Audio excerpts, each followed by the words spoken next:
জয়া আহসান সবসময় যিনি আলোচনার তুঙ্গে থাকেন। দীর্ঘদিন বিরতির পর একসঙ্গে কাজ করেছেন শাকিব খান ও জয়া আহসান। তাদের অভিনীত সিনেমা তাণ্ডব পবিত্র ঈদুল আজহার মুক্তির পর আলোচনায় রয়েছেন। সিনেমাটি মুক্তির আগে সংবাদ সম্মেলনে শাকিব খানকে প্রশংসায় ভাসিয়েছিলেন জয়া। এবার পশ্চিমবঙ্গের দৈনিক আনন্দবাজারকে দেওয়া সাক্ষাৎকারেও ঢাকায় সিনেমার এই তারকার প্রশংসা করলেন অভিনেত্রী। কলকাতা জয়া এখন ব্যস্ত কৌশিকী গাঙ্গুলি পরিচালিত অর্ধাঙ্গনী সিনেমায় সিকুয়েলের শুটিংয়ে। এদিকে গতকাল মঙ্গলবার অভিনেত্রী জানিয়েছেন তার নতুন ছবি ডিয়ার মা মুক্তির খবর।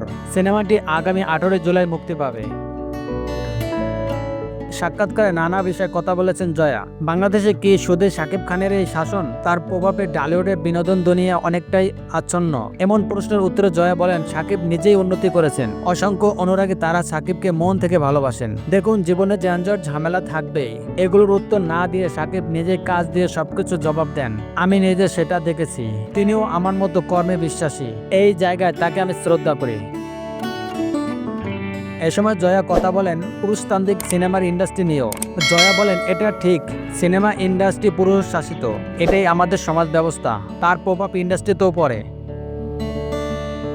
আরও একটা কথা বলি, আমরা যাকে পিতৃতান্ত্রিক সমাজ বলি সেই সমাজকে কিন্তু অনেক নারীও সমর্থন করে। তারা পুরুষের চোখ দিয়েই সমাজকে দেখেন। এটা আমাদের দুর্ভাগ্য।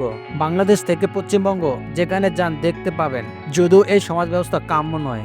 আমরা আমাদের কাজের মাধ্যমে যতটা এ বিষয়ে সরব হওয়া যায় চেষ্টা করি। আপন নিউজ ডেস্ক।